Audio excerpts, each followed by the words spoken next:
Salut à tous, on se retrouve pour le classement ainsi que toute l'actualité du Weekly Shonen Jump numéro 41.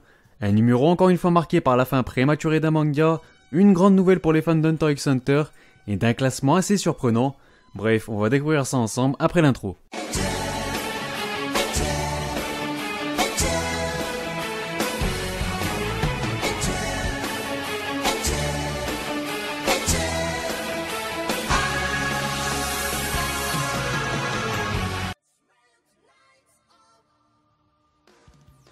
Bon bah comme d'habitude on commence avec la partie hors classement.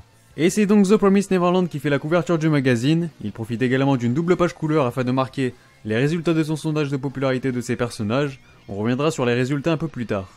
Les autres pages couleurs reviennent quant à elles à l'Hérodeur de la Nuit, ainsi qu'à Dr Stone. Le one-shot Koya Senju de Gorua Aravia en profite également, il y a aussi la présence du one-shot B-Made de Kyosuke Koma.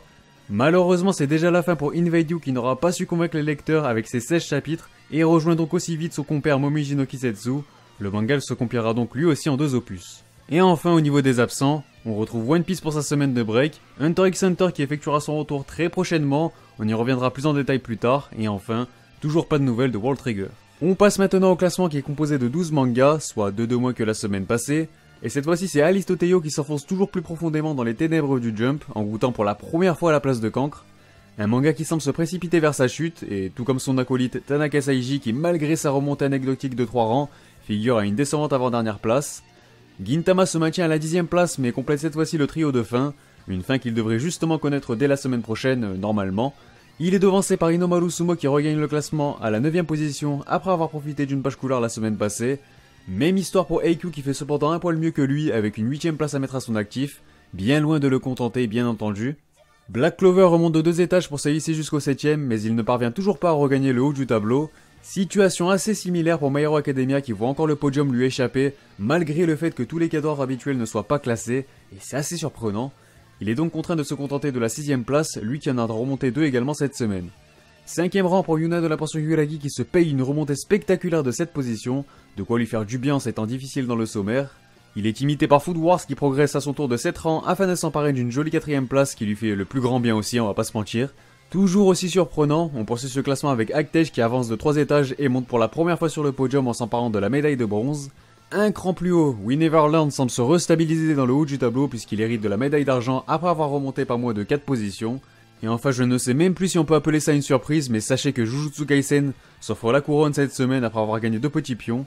A noter que c'est la 7ème semaine consécutive qu'il ne lâche plus le podium, en incluant bien sûr sa page couleur du numéro 38. On enchaîne avec les informations concernant le Jump numéro 42. C'est la nouveauté Shishunki Renaissance David Kun de Yushin Kuroki qui fera la couverture et qui profitera des premières pages couleurs du magazine. Il s'agira d'un gag manga puisque son premier chapitre ne fera que 23 petites pages. Les autres pages couleurs reviendront à Gintama afin de marquer son clap de fin, au one-shot Apollo de Fusai Naba, et enfin à la nouvelle série Jimoto Ga Japan de Seiji Hayashu, dont le premier chapitre fera quant à lui 33 pages, vraisemblablement un autre gag manga, de quoi crédibiliser une bonne fois pour toutes la fin de l'aventure pour Gintama. Sur ce, place à la rubrique actualité. On va commencer par l'énorme news de la semaine, le manga Hunter x Hunter va faire son grand retour dans le Jump numéro 43, soit le 22 septembre prochain au Japon. Une nouvelle qui devrait ravir les fans, d'autant plus que son 36ème volume a été annoncé pour le 4 octobre prochain. Sans trop me mouiller, je pense que Yoshiro Togashi va revenir pour faire l'équivalent d'un tome, soit 10 chapitres, 10 semaines, puis il repartira en pause. Personnellement, je trouve que c'est une bonne chose car cela prouverait encore plus qu'il a trouvé son propre rythme et c'est même rassurant du coup.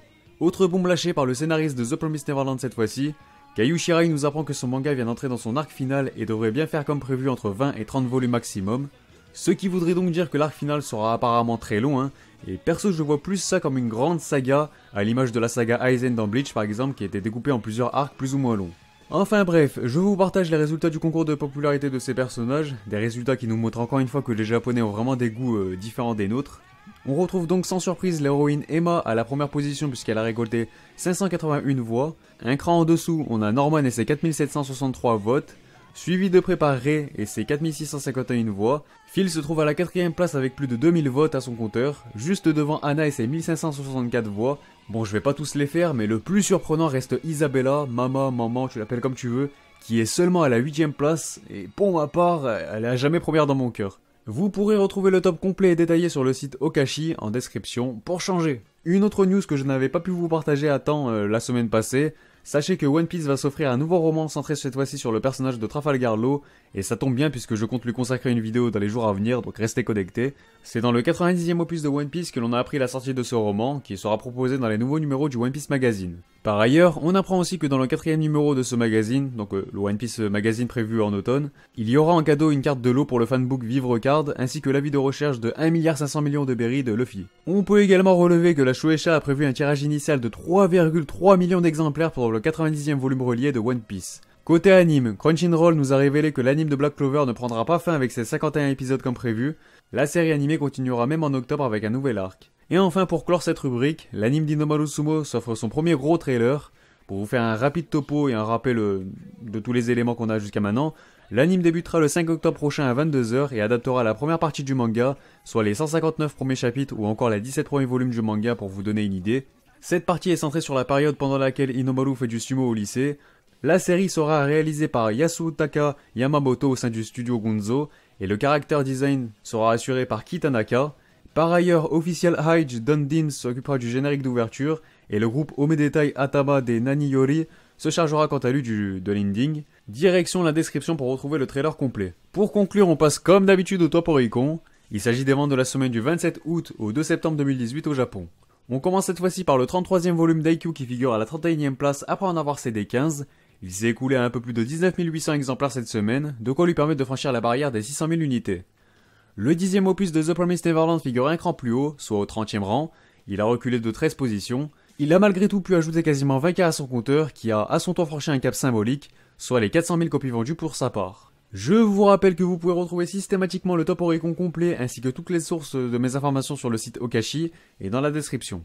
Sur ce, la vidéo est terminée, n'hésitez pas à réagir sur celle-ci et sur le classement dans les commentaires. N'oubliez pas le petit like si vous avez aimé la vidéo ou le dislike si vous n'avez pas aimé.